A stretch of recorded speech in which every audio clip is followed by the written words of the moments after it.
Assalamualaikum warahmatullahi wabarakatuh.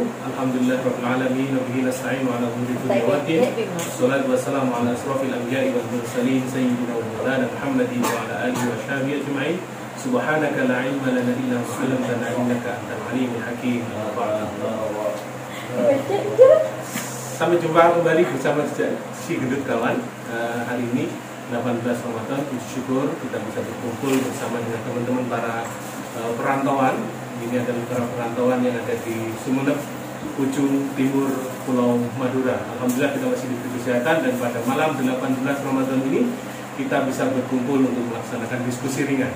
Nah, karena tidak jauh dari malam nuzul Quran kemarin, temanya mungkin ada sebagian besar adalah tentang Al-Quran. Bagaimana kita bisa mencapai nur Al-Quran, bisa tercerahkan sehingga nanti bisa Al-Quran bisa menjadi penerang kita dunia dan akhirat. Ya Rabbal Alamin.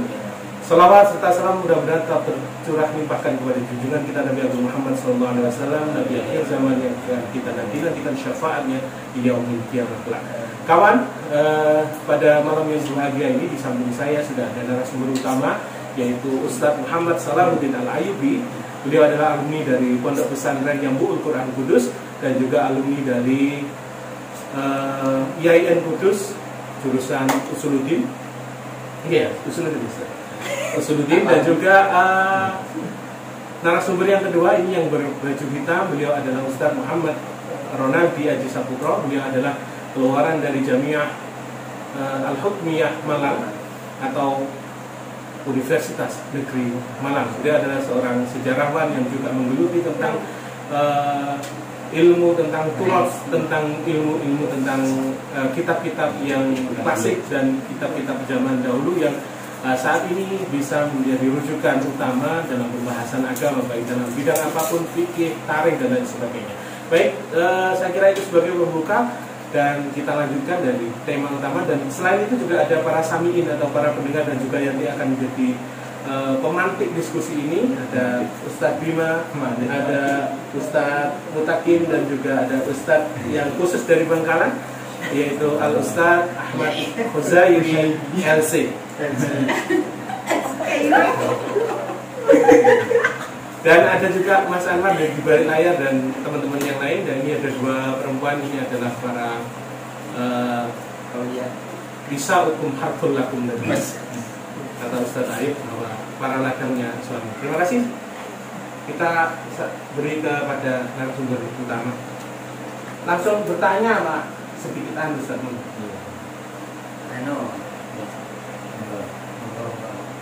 Assalamualaikum warahmatullahi wabarakatuh. Waalaikumsalam. Sepertinya saya itu ada bingung mendengar banyak orang mengatakan sunnah. Bahkan menikah pun itu sunnah. Saya jadi bingung karena sunnah itu kan banyak. Apakah sunnah itu ada urut-urutannya, mulai dari sunnah yang paling tinggi, sunnah yang sedang, atau sunnah yang paling rendah. Jadi dari situ kita bisa memilih mana sunnah yang lebih baik kita utamakan dan mana yang biasa-biasa. Terima kasih. Assalamualaikum warahmatullahi wabarakatuh. Waalaikumsalam.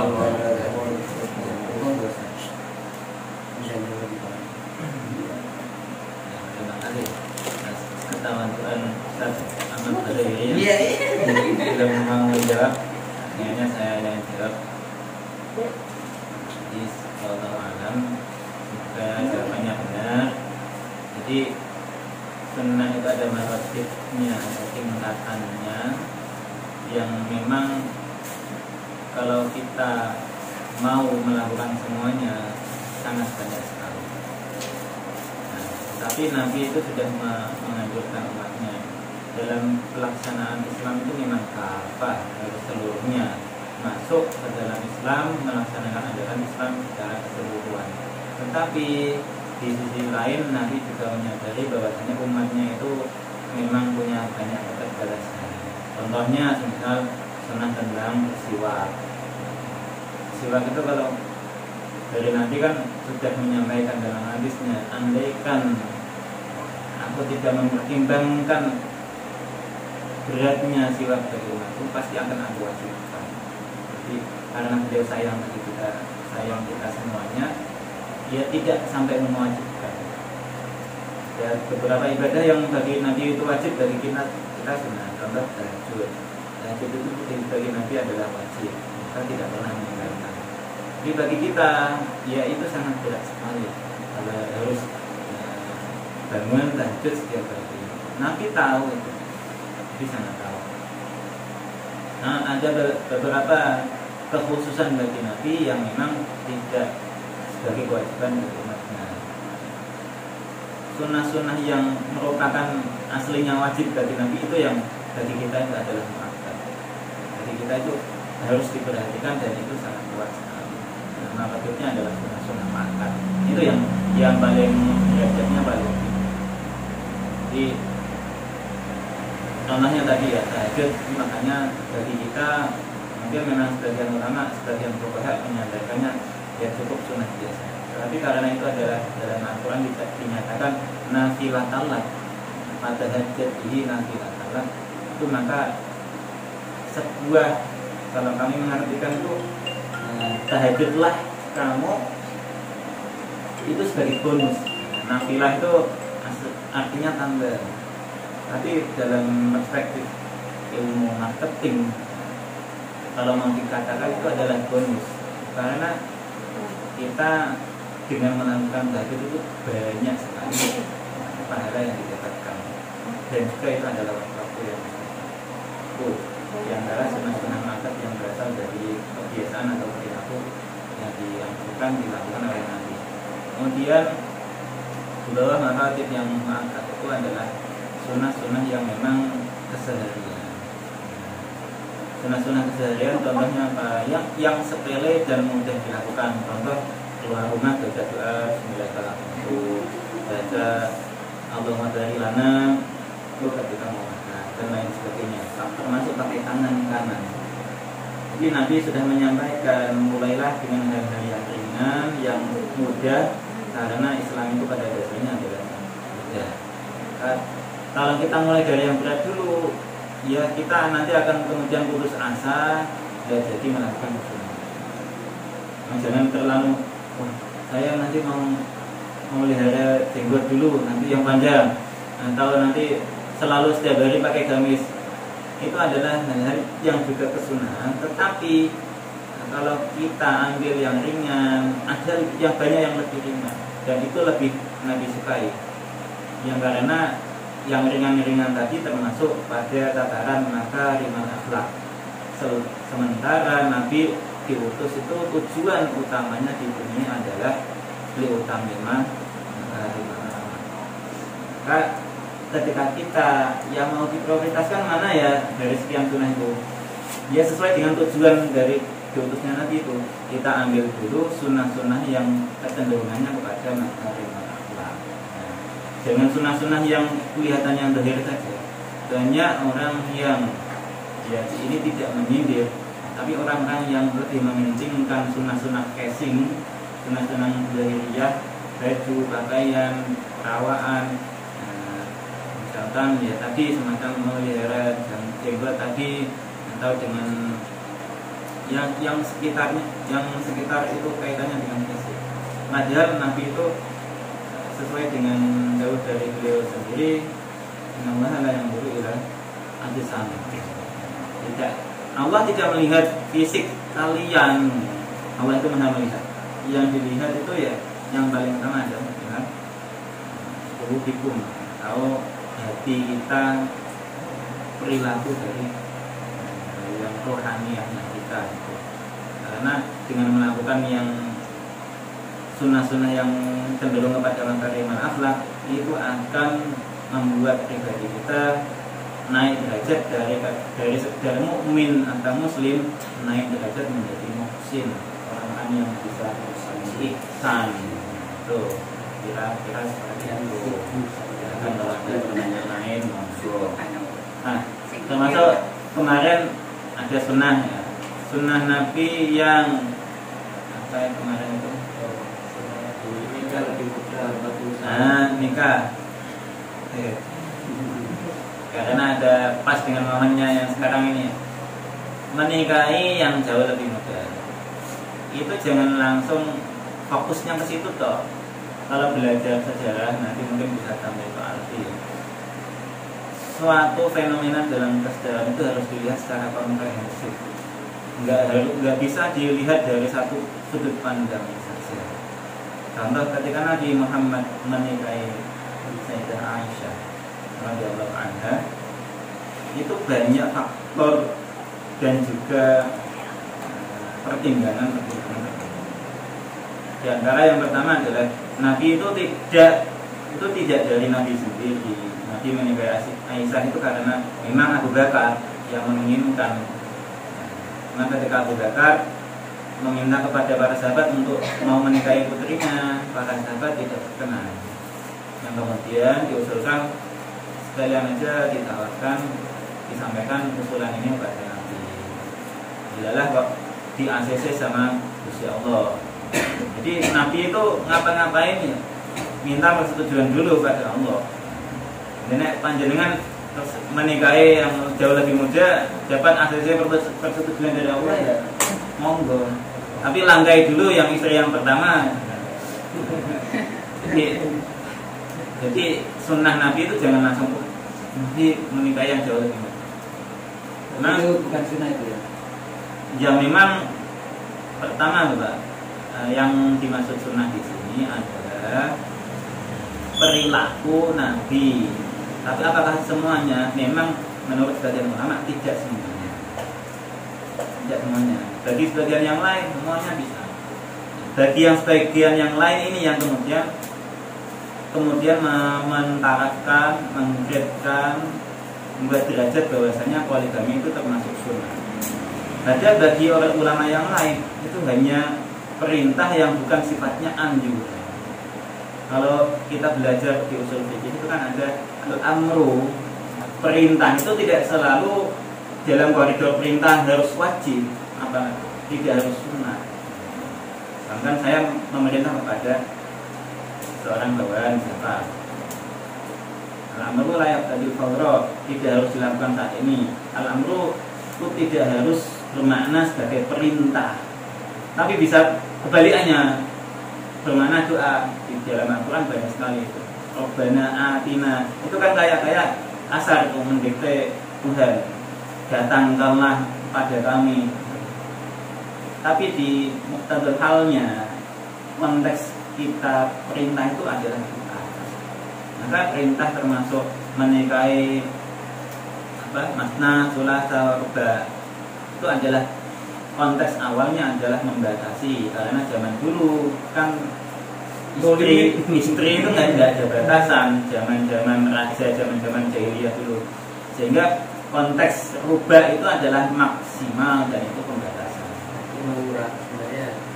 Sebenarnya mengurangi, membatasi, biar hak-haknya istri itu terpenuhi dan juga hak-haknya anak-anak itu juga terpenuhi. Soalnya banyak dulu kan banyak selir, banyak istri, kemudian anaknya nggak open, anaknya nggak, bahkan kadang ada yang nggak diakui, kan repot. Kalau zaman sekarang punya kakak, anaknya banyak di satu tempat, di tempat lain banyak, yang repot nanti dia. Jadi menikahi yang lebih muda dalam konteks itu sunnah yang harus dilakukan itu menurut kami bukan. Tapi kalau mau dilakukan sesuai dengan dasar-dasar syariat yang ada, sesuai ketentuan yang berlaku, contoh memang didorong atau disebuti oleh istrinya, ya silakan. Jadi begitu hakim yang terhormat, menikahi jauh yang lebih muda. Memang tidak apa-apa, tapi tidak sebuah kesunahan yang harus dilakukan oleh umatnya. Tidak ada kesunahan secara mutlak gitu. Itu yang bisa kami jawab. Dalilnya ada, tapi di sini nggak ada kitabnya, nggak berani membuka. Sama pas malam ini juga iya. pakai di sana juga. Berat. Tentang ya, hadis peperangan ya. Hadis peperangan malam Jumat.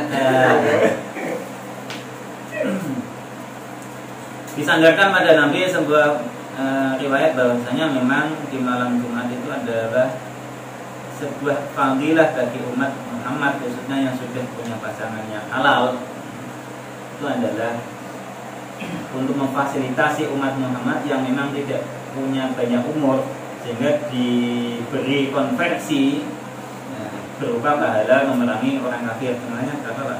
1000 ya? 1000 orang kafir. Jadi melakukan hal yang itu sifatnya adalah tidak hanya olahraga fisik ya, tapi juga melakukan nafkah batin, psikologis dan juga psikis. Itu nafkah biologis juga untuk istri. Ini sebenarnya adalah proses kita menaikkan derajat keimanan. Jadi kok bisa ya? Sahabat kan pernah bertanya, Nabi, kok bisa Dima istrinya itu kok malah dapat pahala? Ya logika, kata Nabi dengan bahasa yang sederhana. Ya kalau di logika kan, kalau kita melakukan hal yang itu dengan orang yang halal kan berarti menghindari dengan yang haram. Berarti kita imtisal awamirillah kan berarti sama dengan ijtinab nawahi. Itu kaidah takwa ya. Melakukan perintah Allah. Perintah Allah salah satunya adalah wa'ashiruhunna bil ma'ruf. Pergaulilah mereka istri-istri kalian itu dengan cara yang ma'ruf. Cara yang ma'ruf itu yang bagaimana? Nanti kita bahas.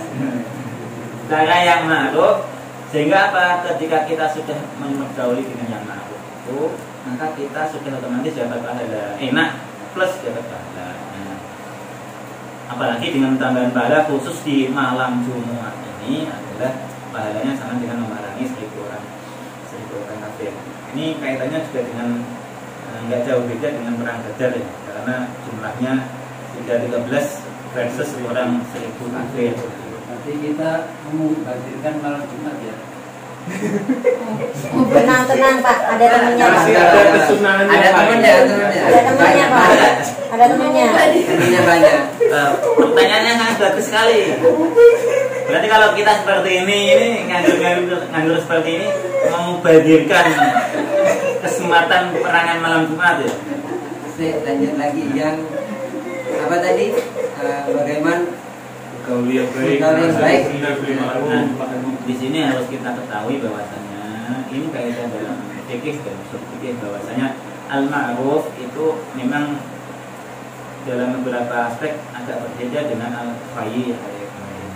Di fastabiqul khairat itu al-khairat ada beberapa aspek yang tidak sama dengan al-ma'ruf. Nah, dalam Islam itu konteksnya kuntum khairu ummatin ukhrijat nasi ta'muruna bil ma'rufi wa tanhauna 'anil munkar wa tu'minuna billah. Sementara di ayat yang di lain itu ada konteksnya itu bersandingan untuk memerintahkan kebaikan yang di situ diidentitaskan sebagai al-khair, kemudian al-ma'ruf. Kalau kita ketahui perbedaannya, al-ma'ruf itu adalah hal-hal yang baik menurut agama dan juga masyarakat. Alias kalau diambil logika terbaliknya, hal-hal yang sudah disepakati itu baik menurut masyarakat dan tidak menabrak syariat, alias sejalan. Contohnya kita berpakaian seperti ini kan semuanya menutup aurat tidak menabrak syariat, tapi dengan kreativitas masing-masing. Contoh di adat setempat itu ada namanya beduk. Nah, memukul beduk ketika dulu konteksnya tidak ada mikrofon, tidak ada pengeras suara. Kalau orang Jawa kan suaranya kecil, kalau orang Arab kan bisa. Nah, Bilal adzan sampai dengar 1 kilometer itu bisa. Kita karena banyak rintangannya di sini, pohon-pohonan banyak, nggak kedengaran. Orang pakainya istihad inovasi berupa beduk, sehingga tanda waktu sholat. Itu namanya al-ma'ruf. Nah, kalau kita masukkan dalam kamus, biasa disebut dengan kearifan lokal. Uraf itu juga masuk adat, termasuk salah satu dasar hukum Islam. Nah, yang biasa dilakukan di setempat. Contoh yang paling sering uraf itu adalah belanja online. Kita nggak ada akad-akatan di situ. menang-menangan toh. Yang penting sana terima uang, nanti kirim barang. Padahal kan dalam jual beli itu kan ada akad jual beli. Tapi karena kita sudah terbiasa di toko aja, toko Pak, kita langsung menunjuk barang, terus kita kasih uang, orangnya nggak pernah bilang apa-apa, sudah mengasihkan bungkus, langsung keluar. Itu namanya uruf. Tanpa harus akad jual beli, kita sudah sah jual belinya. Nah, dan banyak itu banyak sekali sekarang itu. Jadi al-ma'ruf di sini wa'asyiru bil ma'ruf itu adalah yang biasa dianggap baik di kalangan masyarakat setempat dan juga tidak melanggar syariat. Contoh ada di sini dengan diangkat yang cukup berbeda kan tentang khususnya dalam masyarakat Indonesia ya. Itu kan konteks awalnya kalau di Arab itu keluar rumah memang harus benar-benar sepengetahuan suami. Kalau di Jawa ya sulit, bukannya tidak bisa. Contoh, kalau di Arab orang ketemuan laki-laki ya harus izin suami. Di sini lah orang jualan keliling aja, laki-laki itu yang jual sayur ke depan rumah, masa kita manggil suami kita dulu dan lain-lain, yang itu sulit sekali kalau dikontekskan di Indonesia. Contoh lagi sawah. Ke sawah mau pakai burkok, mau pakai cadar, terus terjun daun atau tanggul. Itu bukannya tidak bisa, tetapi ribet. Asalkan sudah cukup menutup aurat, itu sudah merupakan muamalah yang baik. Kalau kita tarik kepada muasyarah bil ma'ruf tadi atau wanita, ya contoh jatah bagi tugas. Kalau di Arab kan memang semuanya full di cover oleh suami, dari mulai pengadaan bahan belanja, pokoknya istri itu tidak bertugas untuk belanja bahkan masak. Jadi suami itu yang menyediakan semuanya. Lah istrinya ngapain? Dia tugasnya tugas domestik yang lain. Kalau di Jawa ya karena orang Jawa itu pengertian, orang Jawa itu banyak kearifannya, sehingga apa, pengasihan suaminya sudah capek-capek kerja, saya di sini di rumah, akhirnya bagi tugasnya masak, nyuci, belanja, dan bahkan di beberapa daerah itu fungsi perempuan itu lebih dominan. Dan perempuannya yang kerja, yang laki-lakinya ya, kerja tapi nyantai. Jadi ini yang harus kita ketahui, bahwasanya muasyarah bil ma'ruf itu khususnya dalam pergaulan suami istri sesuai dengan konteks kehidupan masyarakat setempat, tapi yang penting tidak ada aturan harus sejalan linear. Itu yang di garis bawah, sesuai norma dan syariat. betul sekali. Itu yang kadang orang ini ya, sebagian kelompok yang memang mereka menganggap dirinya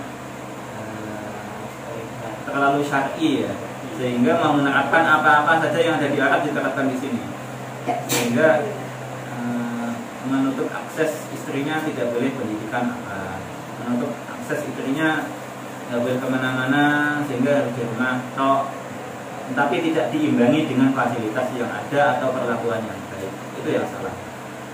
Nabi saja ketika punya banyak istri itu dibuat giliran, itu termasuk masyarakat. Giliran yang adil, dan itu pun masih diprotes oleh sebagian istri. Aisyah, kemudian ada lagi Hafsah, kan termasuk tipikal perempuan-perempuan yang sangat kritis sekali, sangat kritis sekali, dan sangat punya wibawa karena memang putrinya sahabat Nabi ya, di putrinya Abu Bakar dan Umar. Di empat khulafaur rasyidin itu kan yang dua adalah mertua, yang dua adalah menantu.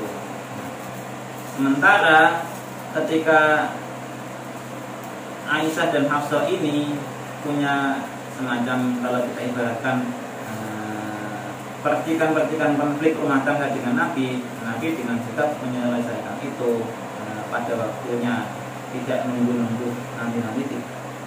Dan itu sudah terabadikan dalam surat di An-Nur ada, kemudian di juz 28 itu juga ada.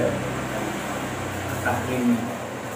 Jadi normal kalau ada gesekan-gesekan di dalam keluarga, tapi pandai-pandailah, utamanya kita yang laki-laki ini untuk mengajarkannya gitu.